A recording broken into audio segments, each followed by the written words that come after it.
உச்சநீதிமன்றத்தில் மோடி அரசுக்கும் தேர்தல் ஆணையத்துக்கும் எதிராக மிகப்பெரிய வெற்றியை பெற்றிருக்கிறார் மேற்கு வங்கத்தினுடைய முதலமைச்சர் மம்தா பானர்ஜி. என்ன நடந்தது, குறிப்பாக எஸ்ஐஆர்ல நீங்க இப்படியெல்லாம் இஷ்டத்துக்கு பண்ணுவதை இந்த நீதிமன்றம் அனுமதிக்க முடியாது, 1.25 கோடி பேருடைய பட்டியலையும் வெளியிடணும், அது போக நாங்கள் சொல்லக்கூடிய எல்லா பாயிண்ட்ஸையும் நீங்கள் உடனடியாக செய்யணும், இல்லைன்னா இந்த எஸ்ஐஆர் ப்ராசஸில் இதை மேற்கொண்டு நடப்பதில்லை, இவ்வளவு வெளிப்படைத்தன்மை இல்லாமல் அனுமதிக்க முடியாது என உச்சநீதிமன்றத்தினுடைய 3 நீதிபதிகள் அதிரடியான உத்தரவை பிறப்பித்திருக்கிறார்கள். மம்தா பானர்ஜியில் தொடங்கி அபிஷேக் பானர்ஜியிலிருந்து திரிணாமுல் காங்கிரஸை கொண்டாடி கொண்டிருக்கிறார்கள்.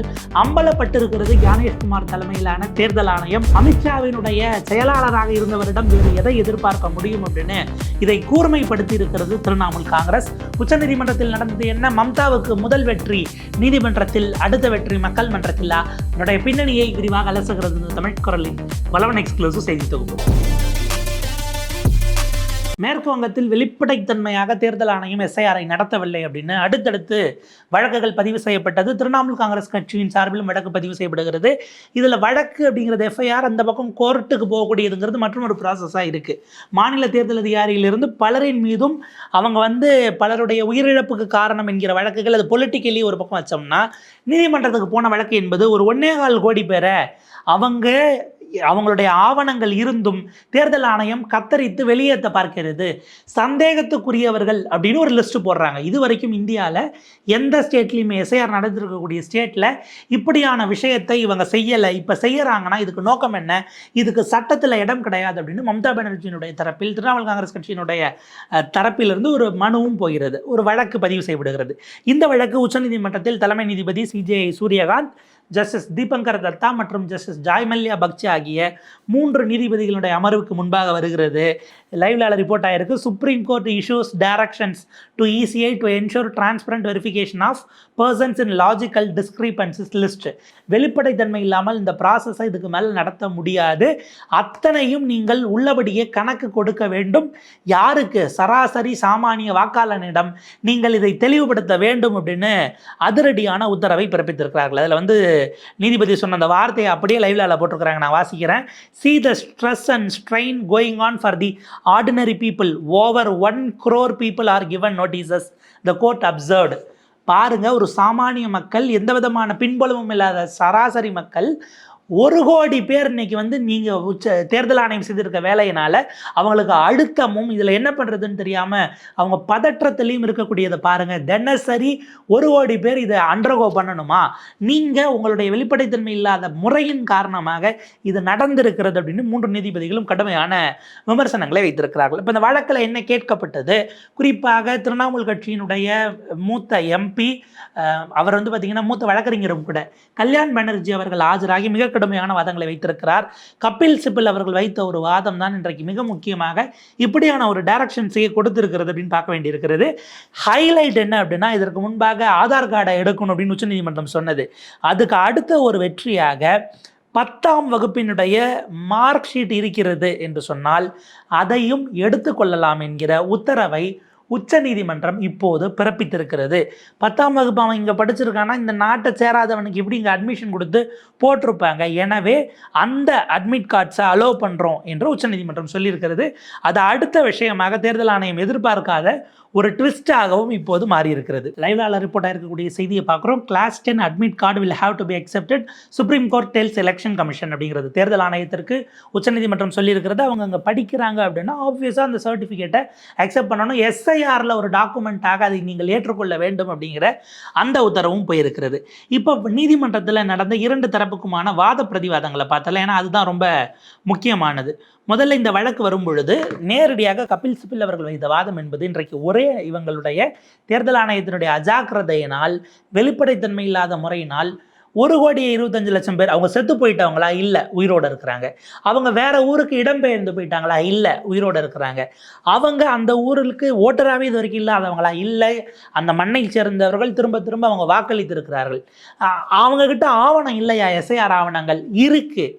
அப்போ ஏற்றுக்க வேண்டியதுன்னு, ஆனால் ஏற்றுக்காமல் லாஜிக்கல் டிஸ்கிரிபன்சிஸ்னு ஒரு கேட்டகரியையே மேற்கு வங்கத்திற்காக தேர்தல் ஆணையம் உருவாக்கி இருக்கிறது என்கிற குற்றச்சாட்டை அவர் முன்வைக்கிறார். அது என்ன லாஜிக்கல் டிஸ்கிரிபன்சிஸ்னா, அதாவது சந்தேகத்துக்குரியவர்கள் அப்படின்னு வைக்கிறாங்க. அது என்ன சந்தேகத்துக்குரியவர்கள்னா, நீங்கள் இங்கே ஓட்டு லிஸ்ட்டு உங்கள் அப்பா அதுங்க இருந்திருக்கு, இல்லை உங்களது இருக்குது, இருந்தாலும் அவர் வந்து இந்த ஊரை சேர்ந்து தான் ஓட்டர் ஐடி வாங்கினாரா? 2002 உங்களுடைய தகப்பனார், அப்புறம் என்ன அவருக்கு டேட் ஆஃப் பர்த் சர்டிஃபிகேட் எடுத்துகிட்டு வரணுமாங்கிற கேள்வி வருது.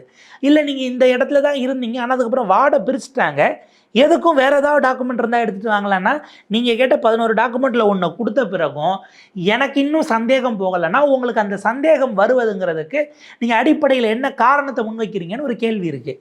அங்கே நம்ம கவனிக்க வேண்டியது, அது எப்படி எதிர்க்கட்சிகள் ஆளக்கூடிய மாநிலத்தில் மட்டும் கோடிகளை தொடக்கூடியதாக இருக்கிறது. உங்களுக்கு உடனே குஜராத்தில் நீக்கப்பட்டதும்பாங்க, அங்கே 40 லட்சம். ஆனால் தமிழ்நாடாக இருந்தால் அது 1 கோடியை தொடுது. மேற்கு வங்கமாக இருந்தால் இதில் செத்துட்டாங்க, உயிரிழந்தவர்கள், இடம்பெயர்ந்தவர்கள் நீக்கினது தனி லிஸ்ட்டு. இந்த 1.25 கோடி நாங்கள் நம்பலைன்னு தூக்கி அவங்கள நாங்கள் எப்போ வேணாலும் வெளியில் போடுவோம்னு அவங்க பதிவு செய்திருக்கிறார்கள்ங்கிறது தான் பிரச்சனை. இதுதான் வரும்பொழுது மிக கடுமையாக அவங்க கேட்குறாங்க. அந்த கோர்ட் என்ன பண்ணுறாங்க, தேர்தல் ஆணையத்தில் கூடிய நோட்டீஸஸ் அதை நீங்கள் எதிர்க்கவும் செய்யலாம், கூடுதலாக அதை கிளாரிஃபை பண்ணுறதுக்கான வழிமுறைகளை நாங்கள் வகுக்கிறோம். ஏன்னா நோட்டீஸ் போய் இஷ்யூ பண்ணியாச்சு.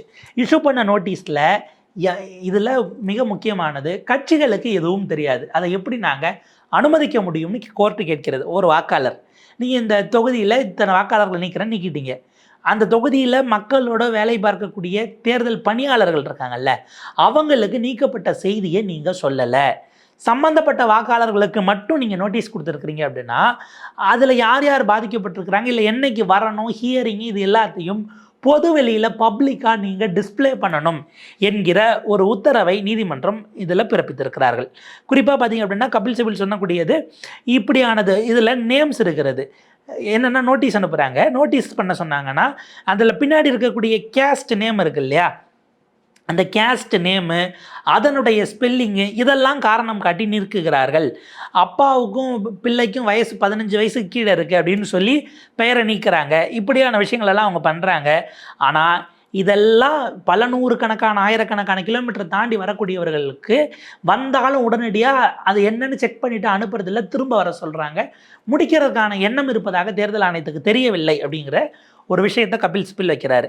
கல்யாண் பானர்ஜி அவர்கள் அதில் கூடுதலாக வச்சது, இந்த நாட்டுக்காக பொருளாதார ரீதியில், பொருளாதார துறையில் மிகப்பெரிய அளவுக்கு கோலை வச்சு நோபல் பரிசு பெற்ற அமர்த்தியா சென்னையும் இவர்களிடமிருந்து தப்பவில்லை. இன்றைக்கி சிட்டிங் எம்பியாக இருக்கிற ஒருத்தருக்கு நீங்கள் இந்திய குடிமகனான்னு சந்தேகமாக இருக்க, ஆவணங்களை கொண்டு வாங்க என்று இவர்கள் அனுப்பியிருக்கிறார்கள் என்கிற கேள்வி வந்திருக்கிறது. இன்றைக்கி சிட்டிங்கில் மாநில தேர்தல் அதிகாரியாக இருக்கக்கூடிய கேரளாவினுடைய ஐஏஎஸ் ஆஃபீஸர், அவர் ஐஏஎஸ் கேடரு, அவருக்கும் வெரிஃபிகேஷன் போட்டிருக்கிறாங்க. அவர் ஆக்சுவலாக மேற்கொங்கம் கிடையாது. ஆனால் அவருடைய பெயர் நீக்கப்பட்டதுக்கு என்ன காரணம்னா, அவர் சொல்கிறாரு, அவர் போனது உண்மையா, அவருடைய பெயர் நீக்கிட்டு இந்த மாதிரி லாஜிக்கல் டிஸ்கிரிபன்சின்னு சந்தேகம் போட்டது உண்மை தான்.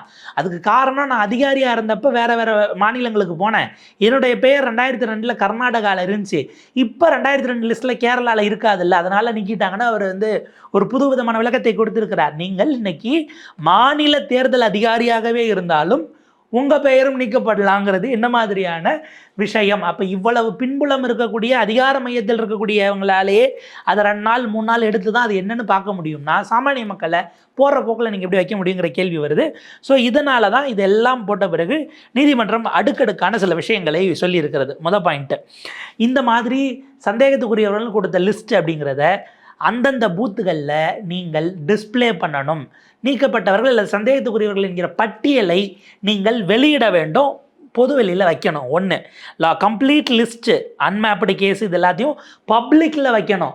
அதாவது பொது வெளியில் யார் வேணாலும் டவுன்லோட் பண்ணுற மாதிரி வைக்கணும். அந்தந்த பூத்தில் நீங்கள் அதை எழுதி போடணும். இத்தனை வீட்டில் இருந்தால் அவர் இன்னும் கூடுதல் ஆவணங்களோடு வரணும்னு அந்தந்த பூத்துகளில் நீங்கள் வைக்கணும். ஒன்று. இரண்டாவது, இந்த மாதிரி ஒரு சந்தேகத்துக்குரியவர் ஹியரிங்கு கூப்பிட்றீங்க அப்படின்னா அவரோடு கட்சியை சேர்ந்த பூத் ஏஜென்ட்டுகளும் வருவதற்கு நீதிமன்றம் அனுமதிக்கிறது. உன் மேலே சந்தேகம், நீ என்ன கட்சிக்காரங்களை கூட கூப்பிட்டு வரலாம் கேட்கக்கூடாது. அவங்களுக்கு அந்த விவரம் புரியாதவங்களாக இருக்கலாம், தேர்தல் வேலை பார்க்கக்கூடிய, தேர்தல் மெஷினரியாக இருக்கக்கூடிய அந்த கட்சியை சேர்ந்த BLA 2 பூத் லெவல் ஏஜென்ட் அதிகாரிகள், பூத் லெவல் ஏஜென்ட்டுகளாக இருக்கக்கூடிய கட்சிக்காரர்கள் யாருக்கெல்லாம் நீங்கள் நோட்டீஸ் அனுப்புவீங்களோ அவங்க கூட வர்றதுக்கு நீங்கள் தடை சொல்லக்கூடாது. விவரம் புரியாதவங்களுக்கு பார்த்து உதவி செய்வதற்கு அவங்க வருவாங்க. 2. மூணாவது, இது வரைக்கும் இந்த மாதிரி நோட்டீஸ் நீங்கள் 1.25 கோடி பேருக்கு அனுப்பியிருக்கிறீங்க. அனுப்பிட்டு சென்டர் பார்த்தா மாவட்டத்துக்கு 1 இல்லை பூத்துக்கு 1ன்னு வைக்கிறீங்க. ஒரு பூத்தில் ஒரே ஒரு ஹியரிங் சென்டர் வச்சு ஒரு ஆள் உட்காந்துருக்கீங்கன்னா எத்தனை பேர் வர முடியும்? அப்போ அதனுடைய எண்ணிக்கையை ஏற்றணும். அதை ஏற்றி அதுக்கான உத்தரவுகள் எவ்வளோ பேர் அதுக்கு தகுந்த ப்ரொப்போர்ஷனில் ஒரு நாளைக்கு ஒரு நபரால் இந்த மாதிரி வரக்கூடிய எத்தனை பேரை பார்க்க முடியும், எத்தனை பேரை பணியமர்த்துறீங்க, இந்த எண்ணிக்கையை உயர்த்தி நீதிமன்றத்துக்கு நீங்கள் தெரிவிக்கணும். அடுத்தது 10ஆம் வகுப்பினுடைய அந்த பரீட்சை எழுதி அவங்க வந்திருக்கக்கூடிய மார்க் ஷீட் கார்ட்ஸ் இருக்கு இல்லையா, இதையும் கூட சப்போர்ட்டிங் டாக்குமெண்ட்டாக அவங்க அந்த பகுதியை சேர்ந்தவர்கள் தான் என்பதற்கான ப்ரூஃபாக எடுத்துக்கொள்ள வேண்டும். இது 4. 5வது, அவங்க இப்படியான டாக்குமெண்ட்ஸ் அவங்கக்கிட்ட கொண்டு வந்து கொடுக்குறாங்க அப்படின்னா அவங்க வந்தாங்க, நாங்கள் நோட்டீஸ் அனுப்பினோம், அதை பெற்றுக்கொண்டோம், உரிய ஆவணங்கள் அவங்களுக்கு கவுண்டர் ரிசிப்ட் கொடுக்கணும். ஏன்னா நீங்கள் சப்மிட்டே பண்ணலன்னு கொடுத்ததை வாங்கி போட்டுட்டீங்கன்னா போட்டுட்டு அவங்க வரவே இல்லைங்க, நாங்கள் நோட்டீஸ் அனுப்பினா நல்ல பேரை நீக்கிட்டோன்னுட்டிங்கன்னா இது மிகப்பெரிய அபாயகரமானது. ஸோ இது அத்தனையும் இன்றைக்கு உத்தரவாக தேர்தல் ஆணையத்திற்கு உச்சநீதிமன்றத்தினுடைய தலைமை நீதிபதி தலைமையிலான 3 நீதிபதிகள் அமர்வு தெரிவித்திருக்கிறார்கள். அபிஷேக் பானர்ஜியினுடைய personal handle all India Trinamool காங்கிரஸின் சார்பாக அதை எடுத்து நேற்று அபிஷேக் பானர்ஜி அதை பேசியும் இருக்கிறார். நீங்கள் பாருங்கள், அபிஷேக் பானர்ஜியுடைய tweet, "We wholeheartedly welcome the landmark direction of the Supreme Court to the Election Commission. This is much needed intervention has dealt a decisive blow to the cruel, politically motivated and unjust SIR process." மிக கொடூரமான அரசியல் ரீதியிலான உள்நோக்கம் கொண்ட அநீதியான ஒரு எஸ்ஐஆருக்கு எதிராக மிகச்சரியான நேரத்தில் இந்த நாட்டினுடைய உச்சநீதிமன்றம் தலையிட்டிருக்கிறது. இதை நாங்கள் முழு மனதோடு வரவேற்கிறோம். திரிணாமுல் காங்கிரஸ் கட்சியினுடைய அகில இந்திய பொதுச் செயலாளர் அபிஷேக் பானர்ஜி. சுப்ரீம் கோர்ட் ரொம்ப சரியாக ஆர்டர் பண்ணியிருக்கு. இது இவர்களுக்கு விழுந்திருக்கக்கூடிய ஒரு அறையாக நாங்கள் பார்க்க வேண்டியிருக்கிறது. லாஜிக்கல் டிஸ்கிரிபன்சினா நீங்கள் யார் சந்தேகப்பட, என்ன லாஜிக்கில் நீங்கள் சந்தேகப்படுறீங்க? இதெல்லாம் மிகப்பெரிய அளவுக்கு சிக்கலாக இருக்கும்போது பொது வெளியில் நீக்கினவங்க பேரை போடுங்க. நீ கேட்ட டாக்குமெண்ட்டை கொடுத்த பிறகு உனக்கு சந்தேகம் வருதுன்னா இன்னொரு டாக்குமெண்ட் கொண்டு வாங்குறீங்கன்னா அப்போ அதை ரகசியமாகவும் நாங்கள் லிஸ்ட்டு வச்சுப்போம், கட்சிக்காரர்களுக்கு தெரிவிக்க மாட்டோம் என்கிற இந்த நீங்கள் மறைச்சு செய்யும்போது எதோ தப்பு பண்ணுறீங்களோங்கிற கேள்வி வந்தது இல்லையா? இதை இனிமேல் பொதுமக்கள் பார்வையிலிருந்து தப்ப முடியாதபடி ஒரு உத்தரவை கொடுத்திருக்கிறார்கள். இந்த உத்தரவு அவர்களுக்கு விழுந்த ஒரு அறையாக நாங்கள் பார்க்கிறோம். அதாவது அவங்களுக்கு சரியான நேரத்தில் செவிட்டில் விழுந்த ஒரு அறை என்பதை போல பாஜக தேர்தல் ஆணையம் கூட்டு கம்பெனி அந்த அவங்களுடைய இணைந்த அந்த கும்பல் அவங்களுடைய இங்கே வங்காள மொழி பேசக்கூடிய மக்களுக்கு எதிரான விரோத தன்மை அப்படிங்கிறது இந்த இடத்துல வெளிப்பட்டிருக்கு. அதன் காரணமாக உருவாக்கியதற்கு இன்றைக்கு முட்டுக்கட்டை போடப்பட்டிருக்கிறது. இதை விட மிக முக்கியம், அன்மேப்டு ஓட்டர்ஸ் அப்படிங்கிறத BLS 2 வச்சு அவங்க கூட போய் அதை சரி பண்ணணும் அப்படிங்கிறத மிக நிச்சயமாக வரவேற்கத்தக்கது. மத்தியமைக்கு அட்மிட் கார்ட்ஸ் அலோவ் பண்ணது அப்படிங்கிறதும் ஒவ்வொருவருக்கும் அவங்க கொண்டு வந்து கொடுத்தா அதை டாக்குமெண்ட்டாக வச்சுக்கிட்டு கிளியர் பண்ணி பெயர் ஏற்றுக்கொள்ளப்பட்டதுன்னு நீங்கள் சொல்லணுங்கிற உத்தரவையும் வரவேற்கிறோம். இந்த விஷயம் என்பது தேர்தல் ஆணையத்துக்கு இனிமேலாவது அவர்கள் ஒழுங்காக இல்லை என்றால் திருந்தி அவங்க செயல்படணும் என்பதற்கான ஒரு எச்சரிக்கை மணியாக அவர்கள் எடுத்துக்கொள்ள வேண்டும் அப்படிங்கிறத குறிப்பிட்டுட்டு மிக நிச்சயமாக பிஜேபிக்கு இப்போது முதல் அறை கிடைத்திருக்கிறது. இது நீதிமன்றத்தில் அவர்களுக்கான முதல் தோல்வி. அடுத்த தோல்வி அவர்கள் வாக்குப்பெட்டியில் நிச்சயமாக அடைவார்கள். மம்தா பானர்ஜி அவர்கள் தலைமையிலான திரிணாமுல் காங்கிரஸ் அதை உறுதி செய்யும் அப்படின்னு அபிஷேக் பானர்ஜியினுடைய டீம் அதை அவங்களுடைய ட்வீட்டாகவும் பதிவு பண்ணியிருக்காரு. அதை அவங்க கார்டாகவும் போட்டிருக்கிறாங்க. இப்போ இது ஏன் ரொம்ப முக்கியமானது அப்படின்னா, இது கடந்த முறை ஆதாரம் சேர்க்கணும் அப்படிங்கிற அந்த உத்தரவு ரொம்ப லேட்டாக வந்தது. ஏறத்தாழ பீகாரில் எலெக்ஷன் முடிஞ்சு ஃபைனல் லிஸ்டெல்லாம் வந்துருச்சு, அல்லது அது வரக்குறதுக்கு கொஞ்சம் ரொம்ப குறுகிய காலம் இருந்த காலகட்டம். ஸோ இந்த மாதிரி நீக்கப்பட்டதாக நோட்டீஸ் வந்தவர்கள் தமிழ்நாட்டிலே ஏறத்தாழ ஒரு 16 லட்சம் பேருக்கு அப்படி என்றதாக சொன்னாங்க. என்னென்னா, உங்களுக்கு உங்கள் பேர் வந்துருச்சு பட்டியலில், இருந்தாலும் எங்களுக்கு ஒரு சந்தேகம் இருக்குது, நீங்கள் வேறு டாக்குமெண்ட்டை சப்போர்ட்டிங் டாக்குமெண்ட் எடுத்துகிட்டு வாங்க அப்படின்னு கேட்டு ஹியரிங் சென்டர்ஸ் எல்லாம் வச்சு இங்கே நடந்த இந்த விஷயத்தை பார்க்குறோம். இங்கே ஒரு 16 லட்சம் அப்படின்னா அது என்ன அர்த்தம்னா, அந்த 16 லட்சம் பேர் நீக்கப்பட்ட 97 லட்சம் இல்லாமல் அவங்களும் கூட உரிய டாக்குமெண்ட்டை கொடுக்கலாம், நீக்கிக்கலாம்னா அப்போ அது 1 கோடியை கிராஸ் பண்ணிடுங்கிற ஒரு சூழல் உருவாகிறது. இதற்கான ஒரு முட்டுக்கட்டையாக, ஏன்னா முதல் இதில் 8 ஸ்டேட்டுகளில் தான் நடந்துக்கிட்டு இருக்கிறது. நீங்கள் எடுத்தீங்க அப்படின்னா ராஜஸ்தானில் தொடங்கி அந்த பக்கம் உத்தரப்பிரதேசத்துலேருந்து மேற்கு வங்கம், தமிழ்நாடு, அஸ்ஸாம் மட்டும் பண்ணலை. ஸோ இப்படியாக இந்த ஃபேஸில் எலெக்ஷனுக்கு போகக்கூடிய மாநிலங்கள் எல்லாம் போயிட்டுருக்குன்னு வச்சுக்கோங்களேன். அப்போ இந்த சூழலில் இப்படியான ஒரு உத்தரவு என்பது அடுத்து நடக்கக்கூடிய மாநிலங்களுக்கான ஒரு முன்னுதாரணமாக இருக்கும். அதற்கு மம்தா பானர்ஜி அவங்களுடைய எம்பியை போய் நேரடியாக வாதாடி இருக்கிறார். நாடாளுமன்ற மாநிலங்களவை உறுப்பினர் கபில் சிபல் அவர்கள் வாதாடி இருக்கிறார். இவங்க வச்ச பாயிண்ட்ஸை நீதிமன்றம் கன்வின்ஸ் ஆகியிருக்கிறது அப்படின்னு தான் நம்ம பார்க்க வேண்டியது. பாயிண்ட் இருக்கிறது. இதனுடைய அதாவது இந்த முன்னுதாரணம் நாளைக்கு மற்ற மாநிலங்களுக்கு உதவுங்கிறத தாண்டி இங்கே மேற்கு வங்கத்தில் அது வந்து 1 கோடி அப்படிங்கிற இடத்துல இருக்குது. ஏறத்தாழ 2 கோடிக்கு மேலே உத்தரப்பிரதேசத்தில் போவதற்கான வாய்ப்பு இருக்குது என அகிலேஷ் யாதவ் 3 கோடி வரைக்கும் நீக்க திட்டமிட்டிருக்கிறார்கள் ஏற்கனவே எச்சரித்தார். ஏன்னா நீங்கள் யோசிங்க, நம்ம நாடாளுமன்ற எண்ணிக்கையை வச்சு எடுத்திங்கன்னா 42 தொகுதிகள் இருக்கக்கூடியது மேற்கு வங்கம், அதை விட 2 மடங்கு 80 தொகுதி இருக்கக்கூடியது உத்தரப்பிரதேசம். இந்தியாவிலேயே மிக அதிகமாக மோஸ்ட் பாப்புலஸ் ஸ்டேட்டாக நம்ம பார்க்க வேண்டியதாக யூபி இருக்கிறது. அப்போ 80 தொகுதினா இந்தியாவிலே தான் நம்பர் 1. அதுக்கு அடுத்த நிலையில் மகாராஷ்டிரா நம்பர் 2, 3ஆவதாக மேற்கு வங்கம் 42 அப்படிங்கிற எண்ணிக்கையில் வரும். அப்போ இங்கேயே 1 கோடினா, 3rd பிளேஸில் இருக்கிறவங்களுக்கே 1 கோடி கட் ஆகுதுன்னா அதை விட டபுள் மடங்குன்னா கூட இந்த 1 கோடி நீங்கள் கவனிக்க வேண்டியது, இந்த 1 கோடியோ அங்கே 3 கோடியோ அவங்க வந்து உயிரிழந்ததற்காகவோ ஊரை விட்டு ஊர் போனதுக்காகவோ அந்த வீட்டில் போனால் ஆள் இல்லைன்னோ டெலீட் ஆகலை. அவங்கக்கிட்ட அந்த அங்கே தான் இருக்காங்க, அவங்க அப்பா அம்மாவோ இல்லை அவங்க பேரோ 2002 லிஸ்ட்டில் இருக்குது. ஆனாலும் எங்களுக்கு சந்தேகம்னு தேர்தல் ஆணையம் சொல்லுகிறது. எப்படி நீங்கள் சந்தேகத்துக்கு வந்தீங்கிறது அவங்களுக்கு விளக்க வேண்டிய கடமை இருக்கிறது. நீங்கள் எடுத்த கவுத்தோன்னெலாம் போக முடியாது.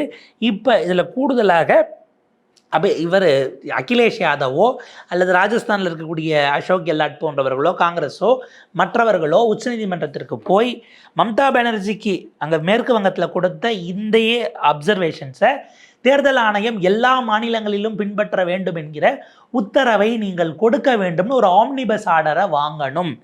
இல்லை என்றால் அது சிக்கலுக்குரியதாக மாறுவதற்கு வாய்ப்பு இருக்கிறது. அந்த ஸ்டேட்டில் சொல்லும்போது அதை மேற்கு வங்கத்துக்கு தான் சொன்னாங்க, எங்களுக்கு சொல்லலைன்னு தப்பிப்பதற்கும் வாய்ப்பு இருக்கிறது. எனவே அதையும் உறுதிப்படுத்த வேண்டிய ஒரு தேவை, ஒரு சூழல் உருவாகி இருக்குது அப்படின்னு தான் பார்க்கணும். ரொம்ப சரியான நேரத்தில் தலையிட்டு இருக்கிறது. ஆனால் இதற்கு அவர்கள் அடிபணிந்து போய் சரியாக நடந்து கொள்வார்களா அப்படின்னா அது மிகப்பெரிய $1 மில்லியன் கேள்வியாகத்தான் இருக்கும். ஸோ இப்படியான ஒரு சூழலில் இது அடுத்தடுத்த கட்டத்தில் எப்படி பயணிக்கிறது, வெறும் இதில் நீதிமன்றத்தில் கிடைத்த வெற்றி மாத்திரமல்ல, மக்கள் மன்றத்துக்காக 2 பக்கமும் மிக வேகமாக உழைத்து கொண்டிருக்கிறார்கள். பிரதமர் கூட்டம் பேசுகிறார், அடுத்த நாள் உள்துறை அமைச்சர் அமித்ஷா போகிறாரு, திரும்ப ஃப்ரீக்வெண்ட் விசிட்ஸ் இருக்கும். பதிலுக்கு அபிஷேக் பானர்ஜி தினசரி அவருடைய நிகழ்ச்சிகள் அப்படிங்கிறது இருக்கிறது. மம்தா பானர்ஜியினுடைய ஈவெண்ட்ஸ் ஒரு பக்கம் போயிட்டு இருக்கு. அரசு நிகழ்ச்சியை மம்தா பானர்ஜியும், அரசியல் நிகழ்ச்சிகளை இவரும் அபிஷேக் பானர்ஜியும் பார்த்துக்கிறாங்க. ஸோ மிகப்பெரிய அளவுக்கான ஒரு சூடு பிடிக்கக்கூடிய சூழல் உருவாகி இருக்கிறது. மேற்கு வங்கம் இது அடுத்தடுத்து எப்படி போகுதுங்கிறத பார்த்து மற்றும் ஒரு காணொலியில் விரிவாக சந்திக்கலாம்.